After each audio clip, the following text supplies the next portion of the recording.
The Famous Five by Enid Blyton. Book 1. 5 on a Treasure Island. Chapter 8. Exploring the Wreck. Julian woke first the next morning.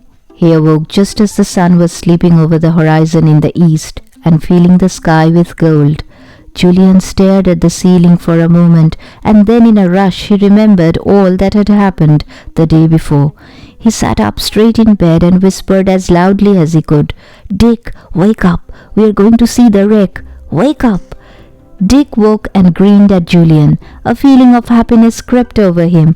They were going on an adventure.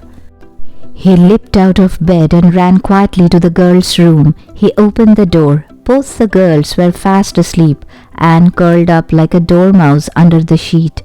Dick shook George and then dug Anne in the back. They awoke and sat up. "Come on," whispered Dick. "The sun is just rising. We'll have to hurry." George's blue eyes shone as she dressed. Anne skipped about quietly, winding her few clothes, just a swimming costume, jeans and jumper, and trainers for her feet. It wasn't many minutes before they were all ready. Now, not a creak on the stairs, not a cough or a giggle, warned Julian, as they stood together on the landing. Anne was a dreadful giggler and had often given secret plans away by her sudden explosive joke. By this time she was as solemn as the others and as careful. They crept down the stairs and undid the little front door. Not a sound was made. They shut the door quietly and made their way down the garden path to the gate. The gate always creaked, so they climbed over it instead of opening it. The sun was now shining brightly, though it was still low in the eastern sky. It felt warm already. The sky was so beautifully blue that Anne couldn't help feeling it had been freshly washed. "It looks just as if it's come out of the washing machine," she told the others. They squealed with laughter at her. She did say odd things at times, but they knew what she meant. The day had a lovely new feeling about it. The clouds were pink in the bright blue sky, and the sea looked smooth and fresh. It was impossible to imagine that it had been so rough the day before. George got her boat. Then she went to get Tim, while the boys hauled the boat down to the sea. Alf was surprised to see George so early. He was about to go with his father fishing. He grinned at George. "You going fishing too?" he said to her. "Hey, wasn't that a storm yesterday? I thought you'd be caught in it." "We were," said George. "Come on, Tim, come on." Tim was very pleased to see George so early. He capered round her as she ran back to the others, almost tripping her up as she went. He leapt into the boat as soon as he saw it and stood at the stern, his red tongue out, his tail wagging violently.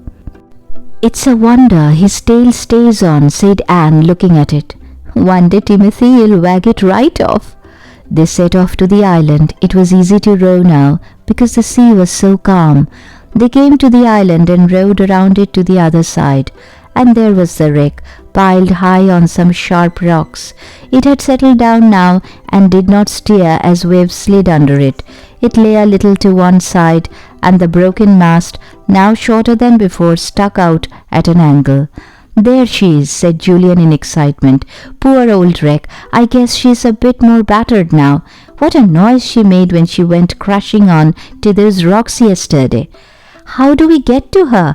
asked Anne, looking at the mass of ugly, sharp rocks all around. But George wasn't worried. She knew almost every inch of the coast around her little island. She pulled steadily at the oars and soon came near to the rocks in which the great wreck rested. The children looked at the wreck from their boat. It was big, much bigger than they had imagined when they had peered at it from the top of the water. It was encrusted with shellfish of some kind, and strands of brown and green seaweed hung down. It smelled funny. It had great holes in its sides, showing where it had battered against rocks. There were holes in the deck too. Altogether it looked a sad and forlorn old ship, but to the 4 children it was the most exciting thing in the whole world. They rowed to the rocks on which the wreck lay. The tide washed over them. George took a look around. "We'll tie our boat up to the wreck itself," she said, "and we'll easily get onto the deck by climbing up the side. Look, Julian, throw this loop of rope over that broken bit of wood there, sticking out from the side." Julian did as he was told. The rope tightened and the boat was high in position. Then George clambered up the side of the wreck like a monkey. She was wonderful at climbing. Julian and Dick followed her, but Anne had to be helped up. Soon all 4 children were standing on the slanting deck. It was slippery with seaweed, and the smell was very strong indeed. Anne didn't like it. "Well, this was the deck," said George, "and that's where the men got up and down." She pointed to a large hole. They went to it and looked down. The remains of an iron ladder were still there. George looked at it. "I think it's still strong enough to hold us," she said. "I'll go first. Anyone got a torch? It looks pretty dark down there." Julian had a torch. He handed it to George. The children became rather quiet. It was mysterious somehow to look down into the dark inside of the big ship. What would they find? George switched on the torch and then swung herself down the ladder. The others followed. The light from the torch showed a very strange sight. The underparts of the ship were low-ceilinged, made of thick oak. The children had to bend their heads to get about. It seemed as if there were places that might have been cabins, though it was difficult to tell now, for everything was so battered, sea-drenched and seaweedy. The smell was really horrible, though it was mostly of drying seaweed.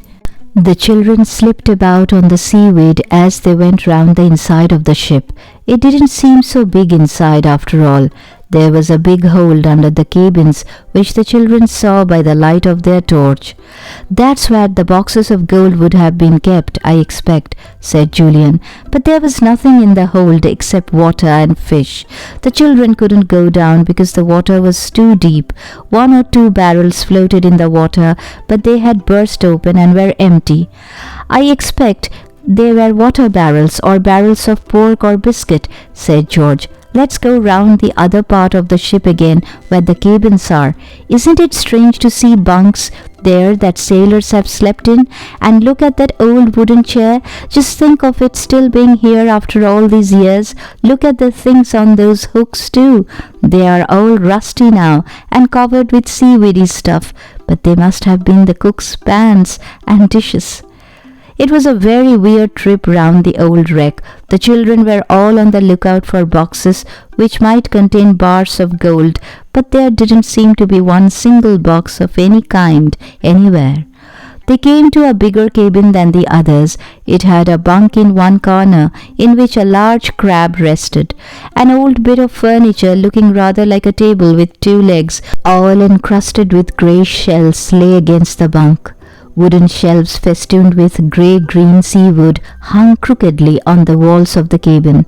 "This must have been the captain's own cabin," said Julian. "It's the biggest one. Look, what's that in the corner?" "An old cup," said Anne, picking it up, "and here's half of a saucer. I expect the captain was sitting here having a cup of tea when the ship went down." This made the children feel rather uneasy. It was dark and smelly in the little cabin, and the floor was wet and slippery to their feet. George began to feel that a wreck was really more pleasant sunk under the water than raised above it. "Let's go," she said with a shiver. "I don't like it much. It is exciting, I know, but it's a bit creepy too." They turned to go. Julian flashed his torch around the little cabin for the last time. He was about to switch it off and follow the others up to the deck above when he caught sight of something that made him stop. He flashed his torch onto it and then called to the others. "Hang on, there's a cupboard here in the wall. Let's see if there's anything in it." The others turned back and looked. They saw what looked like a small cupboard set in level with the wall of the cabin. What had caught Julian's eye was the keyhole. There was no key there, though. "There just might be something inside," said Julian. He tried to prise open the wooden door with his fingers, but it wouldn't move. "It's locked," he said. "Of course it would be. "I expect the lock is rotten by now," said George, and she tried too.